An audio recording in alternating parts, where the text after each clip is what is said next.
Hello नमस्कार माझ्या प्रिय मित्रांनो, स्वागत आहे तुमचे आजच्या आपल्या एका नवीन कथेमध्ये.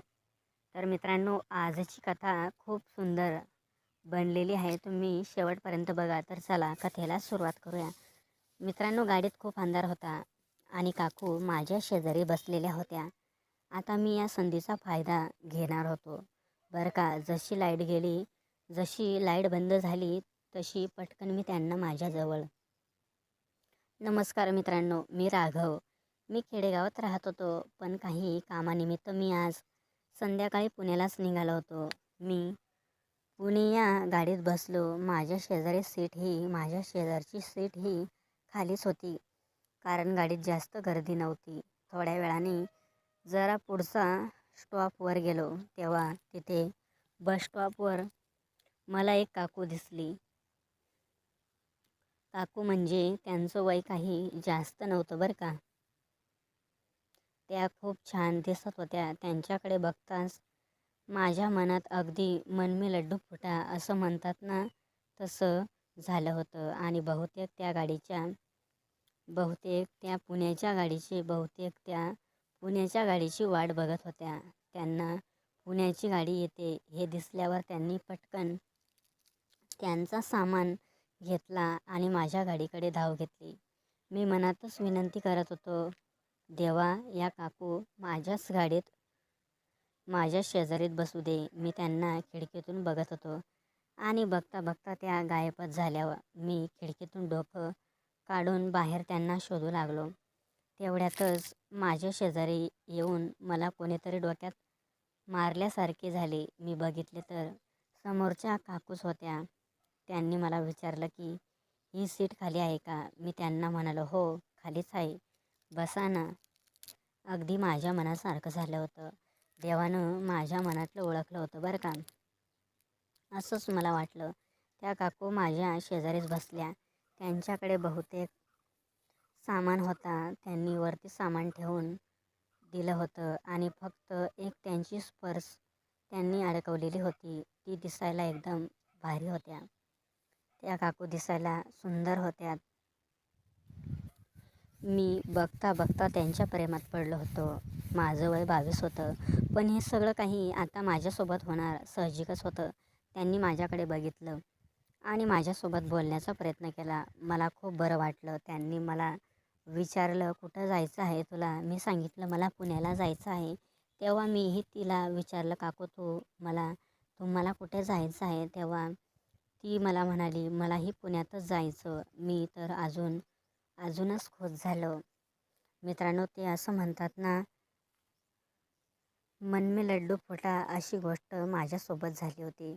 मी खूपच खुश झालो होतो, कारण ती माझ्यासोबतच आता राहणार होती. आमच्या बसमध्ये खूप साऱ्या गप्पा रंगल्या. तिने माझ्या घरच्या बाबत विचारलं, मी तिच्या घरच्या बाबत विचारले. मी तिला विचारलं, तुम्ही इकडे कुठं चालला आहात, काही कामानिमित्त. तेव्हा ती मला म्हणाली, हो मी पुण्यालाच राहते, पण मी माझ्या आईला भेटायला आले होते, आता परत चालले. तेव्हा तिने मला विचारलं, तू कुठे चालला आहेस पुण्यात. तेव्हा मी म्हणालो, मी गावाकडेच असतो, मी पुण्यात आता कामाकरिता चाललो आहे. आमच्या दोघांची ओळख खूप चांगल्या प्रकारे झाली होती. तिला मी 5 मिनिटं झालं असेल भेटलो असेल, पण मला असं वाटलं होतं की मी कित्येक वर्षापासून ओळखत आहे. त्याही माझ्याकडे बघत होत्या आणि मनातच हसत होत्या. मला त्यांच्याकडे बघून काय करावे आणि काय नाही असं झालं होतं. थोड्या वेळाने त्यांनी त्यांचे केस सोडले. त्यांच्या केसांचा वास घेऊन मला तर असं झालं होतं की जणू काही मी एखाद्या मोठ्या पिक्चरमधल्या अभिनेत्रीचा सुगंध घेत आहे.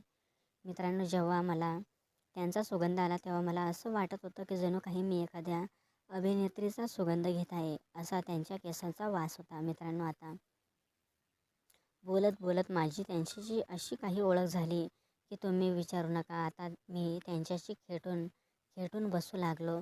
त्यांच्याशी जवळ बसून बोलू लागलो आणि त्या पण आता माझ्या शेजारी खेटून म्हणजे माझ्याजवळ बसून मला त्या जाणून बुजून टच करायचा.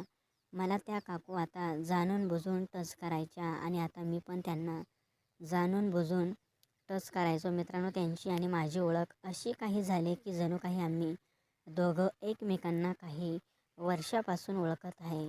मित्रांनो, आता त्या काकूला मी तिचं नाव विचारलं. त्या काकूचं नाव होतं मित्रांनो सोनाली असे होते. त्यांनी पण माझं नाव विचारलं आणि मी पण त्यांना माझं नाव सांगून दिलं. मित्रांनो, रात्रीचा वेळ होता. कोणीतरी गाडीमधील लाईट बंद करून टाकला आणि पूर्ण डब्यामध्ये अंधार झाला. मग मित्रांनो, ती काकू अजून माझ्या शेजारीच खेटून बसलेली होती आणि ती मला जाणून बुजून टच करायची आणि आता मी पण तिला जाणून बुजून टच करायचो. मित्रांनो, अंधारामध्ये असे काही झाले की ती काकू मला काहीच बोलत नव्हती. मी तिच्यासोबत जे करायचो मला ती एक शब्दसुद्धा बोलायची नाही. मित्रांनो, पुढे मी तिच्यासोबत असे काही केले की जसा एखादा नवरा तिच्या बायकोसोबत जसा करतो तसं मी आता तिच्यासोबत करत होतो. कारण मित्रांनो, संपूर्ण डब्यामध्ये लाईट बंद होती. संपूर्ण बसमध्ये अंधार होता. त्यामुळे मी तिच्या खेटून बसून तिच्यासोबत जे काही केलं मित्रांनो, ते तुम्हाला पण माहीत असेल.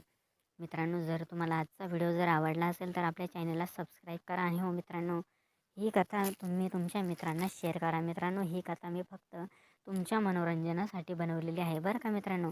कोणीही वाईट वाटून घेऊ नये.